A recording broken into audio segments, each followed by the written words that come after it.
1절에서 6절까지 말씀 우리 한 절씩 같이 교독할까요? 저부터 읽겠습니다. 디베르 왕제가 통치한 지 15해 곧 본디오 빌라도가 유대의 총독으로 헤롯이 갈릴리의 분봉왕으로 그 동생 빌립이 이두레와 드라고니 지방의 분봉왕으로 루사니아가 아빌레네의 분봉왕으로 안나스와 가야바가 베드산으로 있을 때 하나님의 말씀이 빌립들에서 사마리아의 아들 요한에게 임한지라. 요한이 요단강 북은 각처에 와서 죄사함을 받게 하는 회개의 세례를 전파하니 선지자 예사야의 책을 쓴다. 광야에서 외치는 소리가 있어 이르되 너희는 주의 길을 준비하라. 그의 오실 길을 곱게 하라.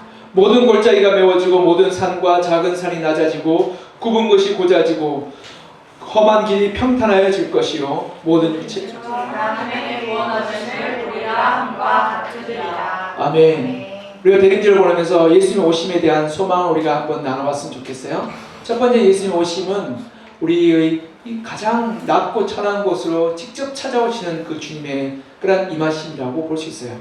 오늘 본문 1절, 2절 같이 다시 한번 읽어볼까요? 1절, 2절 시작. 디베르 왕제가 통치한 지 15해 곧 본디오 빌라도가 유대의 총독으로 헤롯이 갈릴리의 분봉왕으로 그 동생 빌립이 이두레와 드라고니 지방의 분봉왕으로 루사니아가 아빌레네의 분봉왕으로 안나스와 가야바가 대제사장으로 있을 때 하나님의 말씀이 빌립들에서 사가랴의 아들 요한에게 임한지라. 아멘.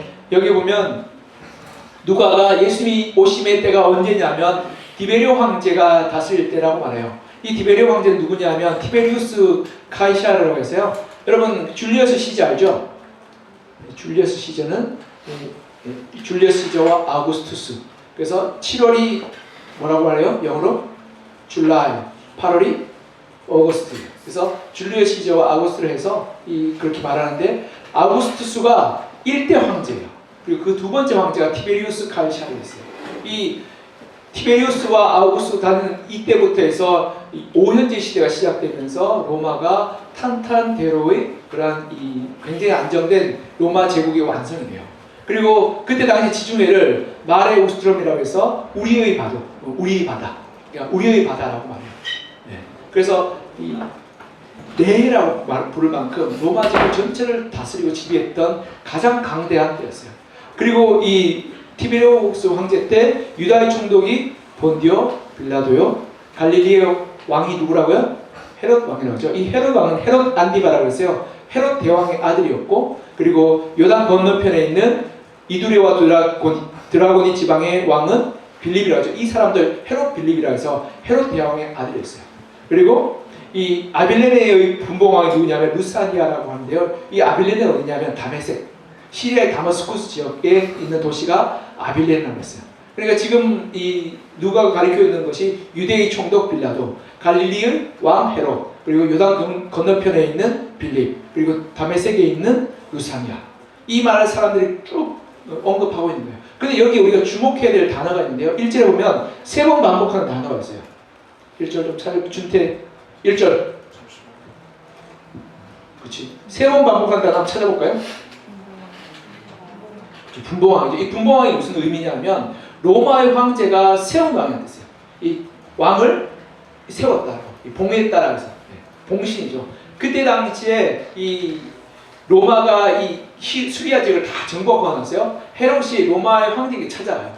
찾아가서 뇌물과 온갖 그러한 선심을 해서 유다와 이 갈릴리 지역을 다스릴 권한을 따오게 돼요. 그래서 그때 이 헤롯 대왕이 그걸 따오고 나서 그의 아들들에게 나눠주게 되는데 그 아들들이 헤롯의 아들 헤롯이 헤롯 안디바의 갈릴리 분봉왕, 그 동생 헤롯 빌립이 이두라 드라고니, 그리고 루사니아가 아빌레의 분봉왕으로 로마의 황제에서 다스림을 받는, 지배를 받는 그런 상황이었던 거죠. 그러니까 여러분 한번 생각해 보시죠. 지금 누가 이걸 굉장히 객관적으로 설명하고 있지만 지금 상황이 어떻다고요? 로마의 식민 지배 아래 있으며, 그리고 로마가 세웠던 총독들이 그 지역들을 다스리고 있는 상황이라고 누가는 기록하고 있는 거예요. 즉 다시 말해서 이토 히로부미가 우리나라를 다스리고 있고, 그리고 또한 그 주변에 있는 여러 사람들이 신탁 통치를 하고 있는 상황이었던 거예요. 여러분 그러면 유대인들이 참 행복할까요? 불행할까요? 나는 행복하다. 누가 다스리든지 간에 돈만 잘 벌면 된다. 돈 잘 벌 수 없죠. 여러분 우리가 식민 통치 때 어땠습니까? 온갖 수탈을 당하고 여자는 잡혀가서 위안부로 가며 온갖 물자들 다 빼앗겼죠. 그렇죠? 일본이 우리나라에 이 항구를 짓고 철도를 넣은 이유가 뭔지 아시죠? 우리나라의 물자를 강탈해 나가기 위해서였어요. 그래서 우리 녹그릇까지 하나까지 다 대포 만들기 위해서 가져가고요. 모든 것을 빼앗아서 그런 것들을 역사학자들은 잘 모르는 것 같아요. 그렇죠? 예. 그러한 상황 가운데서 누가 오셨다고요?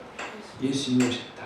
예수님이 우리의 가장 어둡고 가장 고통스럽고 가장 힘든 순간에 찾아오셨단 말이에요. 그런데 헬라와 로마의 신들은 이 올림푸스 산 위에 있어요. 그들이 인간의 그러한 고민과 염려를 걱정하지 않는 그러한 신들이었어요. 그런데 헬라와 로마의 그런 철학자들이 기독교들을 비웃은 이유가 있어요. 그들은 왜 그러냐면 어떻게 신이 인간이 되느냐, 어떻게 신이 고통을 받냐, 어떻게 신이 죽을 수 있느냐. 근데 놀랍게도 성경은 하나님이 인간이 되셨고 하나님이 고난을 받으시고 하나님이 죽으셨다. 누구 때문에요? 나 때문에. 나의 가장 어렵고 나의 가장 고통스럽고 나의 가장 힘든 자리에 찾아와 주셔서 만나고 우리의 눈에 눈물을 닦아주며 우리와 함께 하시는 그 주님이라고 고백하고 있는 거예요. 지금 이 역사의 배경이 가장 이스라엘이 어둡고 힘들고 고통스러운 상황이었어요. 그 상황 가운데 예수님이 찾아와 주신다는 말씀이에요. 우리가 청년들을 삶을 살아가는 때는 외롭고 힘들고 눈물 나고 고통스러울 때가 있어요. 그때 예수님이 찾아오신다고 말씀합니다.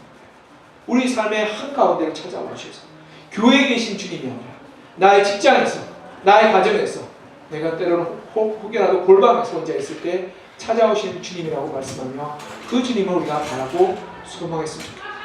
세상에 어떤 존재들도 우리를 그렇게 찾아오지 않지만 하나님이 찾아오셨다. 저는 우리 주님이 배달의 민족의 후예 같아요. 쿠팡의 배달, 그죠? 직접 집 앞까지 문 앞까지 찾아와서 우리를 만나주시는 하나님. 전 세계 어디도 우리 주님 같은 배달의 민족이 없잖아요, 그렇죠? 주님이 직접 찾아오신대요. 여러분이 있는 그 자리로 찾아와서 만나주시고 도와주신다고 말씀해요. 이것이 우리의 첫 번째 소망이에요. 두 번째 소망은 뭐냐면 이 하나님이 약속대로 행하신다는 거예요. 우리 본문 3절 4절 같이 한번 볼까요? 3절 4절 시작. 요한이 요단강 부근 각처에 와서 죄사함을 받게 하는 회개의 세례를 전파하니 선지자 이사야의 책에 쓴 바 광야에서 외치는 자의 소리가 있어 이르되 너희는 주의 길을 준비하라 그의 오실 길을 곱게 하라. 아멘. 여기 보면 우리 주님의 오심을 누가 예언했다고요? 선지자 이사야. 하나님은 우리에게 찾아오시는데 하나님이 이 세상의 주인에게 자유롭게 할 수 있어요. 내 마음대로 할 수 있죠. 우리 직장 다니는 친구들은 알 거예요. 직장 다니는 친구들은 어떻게 해요? 정시에 출근해 정시에 퇴근해야 돼요. 늦게 출근하면 심할서 써야 되죠. 아니 반성을 쓰든지. 근데 사장님 어때요? 내가 가고 싶을 때 가면 돼. 문 닫고 싶을 때 문 닫으면 되고. 그러나 그 사업이 좀 어렵죠. 그렇죠? 그렇다고 해서 누가 그걸 비난하거나 욕할 사람이 없어요. 사장이기 때문에 그래요. 그거 마치 하나님이 우리의 모든 것의 주인 되시죠. 하나님이 임의로 자기 마음대로 행하셔도 돼요. 그런데 하나님은 스스로를 제한하신데 그게 뭐냐면 우리와 약속을 맺으셨어요. 우리와 약속을 맺음으로 하나님의 신실성을 위해서 그 약속을 지키시는 분이라고. 그래서 예수님이 그냥 갑자기 뚝 떨어진 것이 아니라 창세기 때부터 창세기 아담과 하와가 범죄했을 때부터 메시아가 오시는 여자의 후손이 오셔서 이 뱀의 후손을 짓밟을 것을 어떻게 해요? 예언하셨어요. 그때부터 계속 예언하고 말씀하시고 알려주셨어요. 그리고 그 약속을 예수님 오심으로 말미암아 성취해 주셨다는 거예요. 근데 이 약속, 구원의 약속은요, 여러분 한번 생각해 보시죠. 사람들이 의롭고 선하고 지혜로워서 하나님이 약속하셨을까요? 아니면 하나님의 신실함 때문에 그 약속을 이루셨을까요?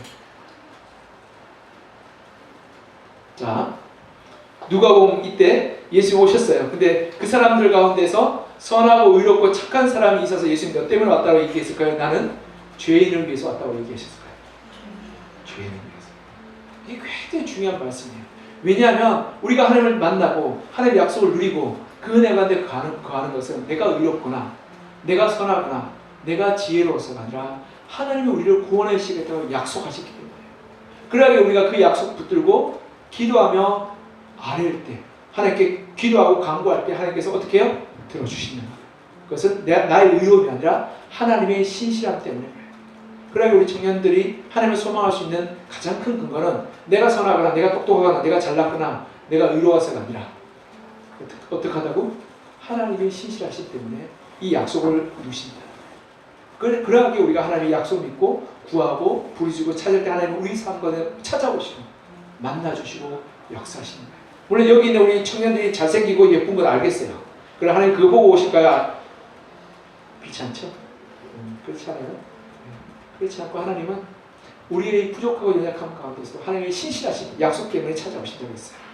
그 약속을 붙들고 우리가 함께 소망했으면 좋겠어요. 세 번째로 우리의 소망이 되는 이유는 뭐냐면 하나님이 모든 사람을 구원하기를 바라시는 그런 하나님의 마음이 있기 때문에 그래요. 우리 본문 5절 같이 한번 읽어볼까요? 5절 6절 시작. 모든 골짜기가 메워지고 모든 산과 작은 산이 낮아지고 굽은 것이 고자지고 험한 길이 평탄해질 것이요 모든 육체가 하나님의 구원하심을 보리라 함과 같으니라. 아멘. 하나님 모든 사람들이 구원받기 원해요. 여기 있는 우리 청년들 한 명 한 명이 다 구원받기 원하는데 그것은 하나님이 우리를 사랑하시기 때문에 그래요. 그래서 그 구원이 어떻게 이루어지냐면 모든 골짜기가 메워진다.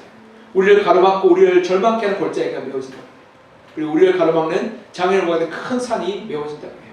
낮아진다. 그리고 우리가 우리 인생이 굽어돌는 그러한 길들을 어떻게 한다고요? 곧게 하시고 험난한 길을 우리가 평탄케 하여 주신다. 그럼 우리가 청년들의 삶을 살아가다 보면 골짜기 같은 그런 어려움들이 있을 때가 있어요. 예를 들어서 수험에 실패하고 취업에 실패하고 그리고 여러 일들에 실패할 때 나는 더 이상 건널 수 없는 골짜기 같은 곳들이 끝이 보여요. 나는 안 되나 보다. 근데 그걸 어떻게 한다고 하나님께서 메워주신다. 그리고 내 힘으로 도저히 넘을 수 있는 큰 산과 같은 것이 있어요. 아, 내가 더 이상 넘을 수 없다라고 하는데 하나님 어떻게 하시는데 그 산을 낮추시고 그래서 내가 그것을 기꺼이 넘게 하세요. 그리고 내가 어리석고 부족하였어요. 내 인생의 길이 돌아가는 것 같아요. 여러분 내가 그럴 때가 있잖아요. 그렇죠? 내가 왜 이렇게 바보 같을까? 갔다가 갔는데 또 실수해서 또 들어와야 되고 또 잘못돼서 또 한 번 더 해야 돼요. 그럴 때가 있지 않아요? 물론 뭐 우리 그럴 청년들은 좀 덜 할 수도 있어요. 그러나 인생을 살다 보면 한 번 실수하면 1년씩 돌아가고 5년씩 돌아갈 때가 있어요. 이게 인생이 왜 이렇게 꼬여있을까라고 생각할 때가 있어요. 그런데 어떻게 한다고요? 그 굽어 돌아가는 길을 하나님께서 곱게 하여 주신다. 그리고 인생의 길이 험난한 가시밭 같은 길인데 그것을 어떻게 해준다고요? 평탄하게 해주신다. 하나님이 도와주셔서 평지를 걷는 것처럼 수월하게 가게 하여 주신다고 말씀해요. 그것이 우리를 구원하신 하나님의 마음이라고 해요. 하나님은 우리 청년들이 이 험난한 골짜기를 넘어가기를, 우리를 가로막는 이 산을 건너가기를, 그리고 굽어도는 길을 곱게 가기를, 그리고 험한 길을 평탄하게 가기를 바라시고 하세요. 그리고 그것이 하나님의 길 이 앞에, 하나님의 부르심 앞에 있음을 알았으면 좋겠다고 말씀해요. 그래서 예수님 뭐라고 말씀해요? 내가 길이요 진리요 생명이다라고 말씀하셨어요. 우리가 주님을 만날 때 우리 앞에 있는 절망의 골짜기가 메워지고 우리를 가로막는 그러한 산이 낮아지며 우리 인생이 돌아가는 길이 곱게 되고 우리의 험난한 길들이 평탄케 되는 은혜의 역사들이 나타나게 된다는 말씀이에요. 그것이 주님 오실 때 이루어지는 놀라운 역사요 구원의 소망이라고 말하고 있어요. 우리 청년들이 그것을 소망했으면 좋겠어요. 그것을 꿈꿨으면 좋겠어요. 세 가지를 나눴어요. 첫 번째로는 하나님은 우리 가장 힘들고 어려운 상황 가운데 찾아오시는 거예요. 두 번째, 나의 선함과 의로움이 아니라 하나님이 신실하신 우리를 만나주시다. 그리고 세 번째로 우리가 하나님 앞에서 살아갈 때 하나님 우리가 행복하고 건강하고 복되게 살아가기를 바라시는 자비롭고 은혜로운 하나님이라는 사실이에요. 그 하나님을 소망할 때 이러한 일들이 이루어지게 될 거라고 말씀해요. 청년 때 그것을 꿈꾸고 소망하며 우리 주님이 우리의 삶 가운데 2000년 전에 오셨고 지금 나의 삶에 임하시며 앞으로 오실 그 주님을 우리가 소망하며 바랬으면 좋겠어요. 우리 같이 좀 기도할까요? 하나님, 우리가 하나님의 오심을, 예수께서 다시 오심을 소망합니다. 내 삶 가운데 오시고 나의 어려움 가운데 오시고 내가 눈물 나고 힘든 그러한 상황 가운데 찾아와 주시옵소서. 하나님, 나는 부족하고 연약합니다. 그래야 이게 하나님을 구할 자격이 없습니다. 그러나 하나님 말씀에 의지하여 하나님의 도우심을 구합니다. 만나 주시옵소서. 하나님, 우리의 골짜기를 메워주시고 우리를 가로막는 거대한 산을 낮추어 주시고 구부도로 같은 우리 삶의 인생의 구비구비 길을 곱게 하여 주시고 가시와 같이 험한 길을 평탄하게 하여 주셔서 주님의 은혜 가운데 기쁨과 즐거움 우리의 인생을 달려가게 도와달라고 이제 우리 간절한 마음으로 한 목소리 같이 기도했으면 좋겠습니다. 기도하겠습니다. 아버지 하나님, 하나님의 사랑을 함께 하시는 역사해 주시고 주여 내 마음을 보시고 함께 하시는 역사해 주시고 주여 보시고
아버지, 주님이 우리의 삶에 가장 힘들고 어렵고 가장 추운 곳으로 찾아와 주셔서 우리를 품어주시고 우리의 눈에서 눈물을 닦아주시며 우리를 위로해 주시는 참 좋으신 분이심을 고백합니다. 하나님, 우리가 하나님을 부를 자격도 없는 죄인입니다. 부족합니다. 우리 썩습니다. 불의합니다. 그러나 하나님은 하나님의 신실하신 약속을 따라 행하시는 분이심을 말씀하며 그 약속을 따라 부르짖고 기도할 때 우리의 신실함이 아니라 하나님의 신실하신 우리 가운데 찾아오신다고 말씀하시니 참 감사합니다.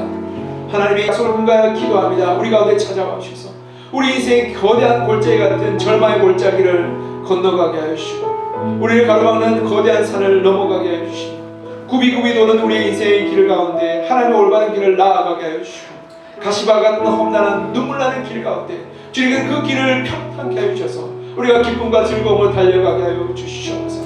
그래서 청년 우리 한 분 한 명 한 명에게 우리 주님께서 임하여 주시고 그들 가운데 주인 되어 주셔서 하나님의 구원의 기쁨과 감격을 살게 하시며 소망으로 날마다 달려가게 하여 주셔서 주님 주시는 기쁨과 감격으로 승리케 하여 주시옵소서. 주의 도우심과 인지하심을 간절히 소망하며 살아계신 예수 그리스도 이름으로 기도드립니다. 아멘.